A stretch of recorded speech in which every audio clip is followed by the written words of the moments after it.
Hello दोस्तों, मैं हूं मोहन और आप देख रहे हैं मेरा यूट्यूब चैनल एंथोलॉजी 1961। आज की कहानी का शीर्षक है अद्भुत कपड़ा। तो चलो शुरू करते हैं आज की कहानी।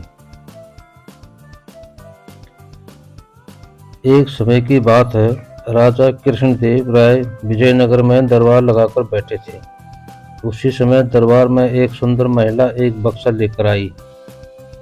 उस बक्से में एक मखमली साड़ी थी, जिसे निकालकर वह दरबार में राजा और सभी दरबारियों को दिखाने लगी।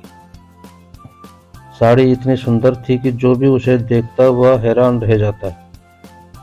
महिला ने राजा से कहा, वह ऐसी ही सुंदर साड़ी बनाती है।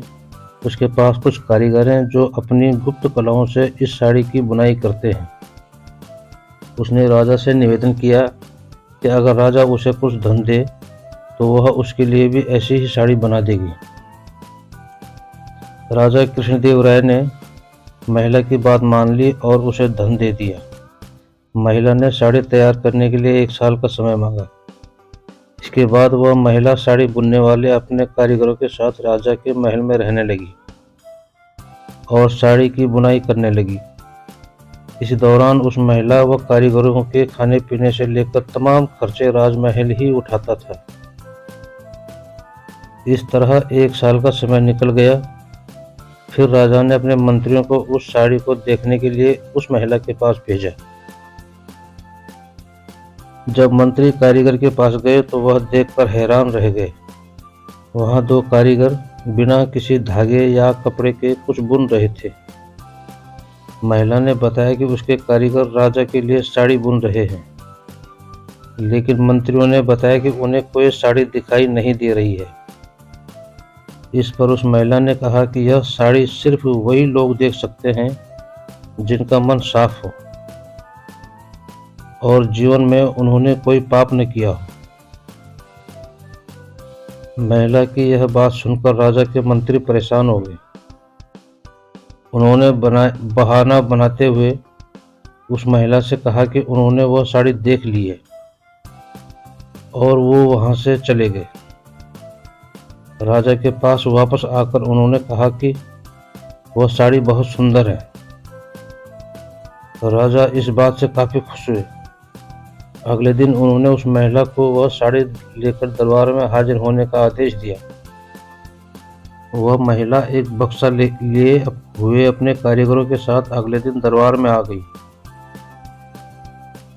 उसने दरबार में बक्सा खोला और सबको साड़ी दिखाने लगी। दरबार में बैठे सभी लोग बहुत हैरान थे, क्योंकि राजा समेत किसी भी दरबारी को कोई साड़ी दिखाई नहीं दे रही थी। यह देखकर तेनालीराम ने राजा के कान में कहा कि उस महिला ने झूठ बोला है, वह सभी को बेवकूफ बना रही है। इसके बाद तेनालीराम ने उस महिला से कहा कि उन्हें यह दरबार में बैठे किसी भी दरबारी को यह साड़ी दिखाई नहीं दे रही है। तेनालीराम की यह बात सुनकर महिला ने कहा कि यह साड़ी सिर्फ उसी को दिखाई देगी जिसका मन साफ होगा और उसने कोई पाप न किया हो। महिला की इस बात को सुनकर तेनालीराम के मन में एक योजना आई।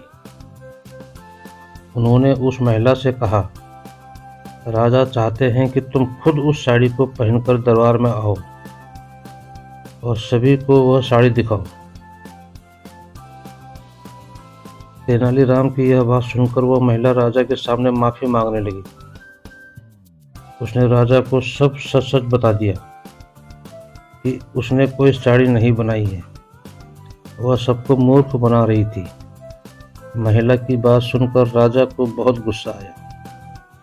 उन्होंने उसे जेल में डालने की सजा सुना दी। लेकिन जब उस महिला ने बहुत विनती की तो उन्होंने उसे छोड़ दिया और माफ करके उसे जाने दिया। साथ ही राजा ने तेनालीराम की चतुराई की तारीफ भी की। कहानी से सीख, अधिक दिनों तक झूठ या धोखा छिपाया नहीं जा सकता। एक न एक दिन सच्चाई सबके सामने आ ही जाती है। तो दोस्तों, यह थी आज की कहानी। अगर आपको पसंद आई हो तो सब्सक्राइब ज़रूर कर देना, और हाँ, एक लाइक तो बनता है।